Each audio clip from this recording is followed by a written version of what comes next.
અને કહ્યું કે જ્યાં સુધી બ્રાહ્મણને તમે ભોજન કરાવો ને, ભોજન કર્યા પછી દક્ષિણા ના આપો, ત્યાં સુધી તમારું બ્રહ્મ ભોજન ભરે નહીં.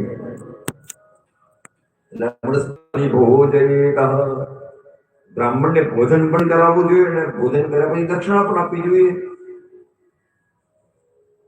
દક્ષિણા આપવી પડે. અત્યારે પૈસાનો વ્યવહાર, પણ પેલા ક્યાં પૈસાનો વ્યવહાર?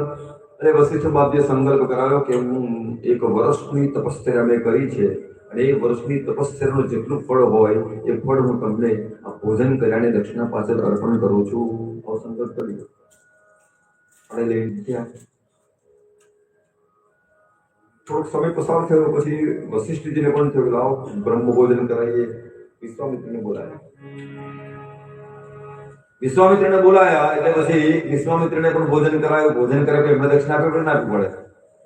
સંકલ્પ કરાયો કે હું 2 ઘડી સત્સંગ કર્યો હોય અને એનું જે ફળ અર્પણ થાય હું તમને સમર્પિત કરું છું. ફળ આપી દીધું. આ વશિષ્ઠ બાપજીને કહ્યું મેં 1 વર્ષની તપસ્યાનું ફળ આપ્યું, તમે ખાલી 2 ઘડી 48 મિનિટ સત્સંગનું ફળ આપો છો. થોડું તો વ્યવહાર હરકો રાખો. નહીં એવું નહીં, બંનેનું ફળ હરખું. વિશ્વામિત્ર કહેતા કે તમે કોઈ થોડો મનાય, બંને ફળ 1 વર્ષની તપસ્યા અને 2 ઘડી 48 મિનિટ, તમને થોડું. એટલે તમે મારી વાત નહીં માનો, ચાલો બ્રહ્મલોકમાં બ્રહ્માજી પાસે જઈએ. બ્રહ્માજી પાસે ગઈને પૂછ્યું કે કહો કે 2 ઘડી સત્સંગનું ફળ વધારે કે 1 વર્ષની તપસ્યાનું ફળ વધારે? બ્રહ્માજી વિચાર કરે કે આનો શું જવાબ અમારે હવે? છટકબાજી થાય કે જો ભાઈ આઈ ડોન્ટ નો, મને ખબર નહીં એમ કહી દીધું. ચાલો આપણે બધા પૂછીએ. વિષ્ણુભાઈ વિષ્ણુ ભગવાન પાસે જાય છે. વિષ્ણુ ભગવાન પણ એ જ વિચાર કે જો અમને કહેશે તો પેલાને ખોટું લાગશે, પેલાને કહેશે અમને ખોટું લાગશે, બંને મારા ભક્તો જ છે, કોને મારે રાજી કરવા, કોને મારે ખોટું લગાડવું?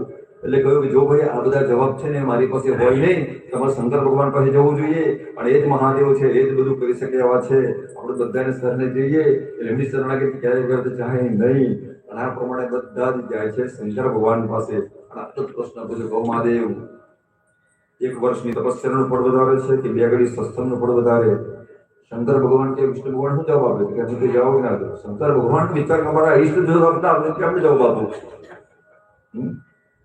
પછી કહેવા લાગે તમે બ્રહ્મા વિષ્ણુ મહેશ શું કામ ના? અમારો આટલો સામાન્ય જવાબ નહીં આપ્યો મહાન દેવો થઈ તમારી શરણાગતિ કરતો થતું? નહીં, શરણાગતિ કરતું નથી. તમે આયા છો, સફળતા છો, અહીંયા હું નહીં, જવાબ તો પણ મળી છે. પણ એના માટે તમારે જવું પડશે પૃથ્વી પાસે, શેષ પાસે જાઓ. કોની પાસે? શંકર ભગવાન તો જાઓ, મારું નામ દેજો, તમને જવાબ ચોક્કસ મળશે. બધા જે જાય છે એ કોની પાસે જાય? શેષ પાસે જાય. વશિષ્ઠ અને વિશ્વામિત્રી કહ્યું કે શંકર ભગવાને મોકલ્યા છે અમને, હે શેષ, અને કહ્યું છે કે તારી પાસે જવાબ ચોક્કસ મળશે, તારે જવાબ આપવો જ પડશે.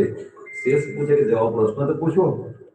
એક પ્રશ્ન પૂછ્યો કે 1 વર્ષની તપસ્યાનું ફળ વધારે કે 2 ઘડી સત્સંગનું ફળ વધારે? શેષ બોલે જવાબ મારી પાસે છે, પણ અત્યારે મારા માથા પર ભાર વધારે છે પૃથ્વીનો, અને એના કારણે હું તમને જવાબ આપી શકતો નહીં. તો તમે બંને જણા જો તમારું કંઈક ફળ અર્પણ કરો અને પૃથ્વી જરા અધ્ધર થાય તો હું જવાબ ના આપું. એટલે વિશ્વામિત્ર તરા કરાયા અને કહ્યું કે હે પૃથ્વી, હું 1 વર્ષની તપસ્યાનું ફળ હું તને આપીશ, તું જરા અધ્ધર થા અને મારો જવાબ મળી જાય. અને આવું જયારે કહ્યું પૃથ્વી જરા હાલી પણ નહીં. બોલો. પછી વશિષ્ઠ બાપજી આવ્યા અને કહ્યું કે હે પૃથ્વી મહારાણી, હું નમસ્કાર કરું છું. 2 ઘડી નહીં, ખાલી 1 ક્ષણ માટે જો સાચો સત્સંગ મેં કર્યો હોય અને એનું ફળ તને અર્પણ કરીશ, તું જરા અધ્ધર થા અને જવાબ મળી જાય.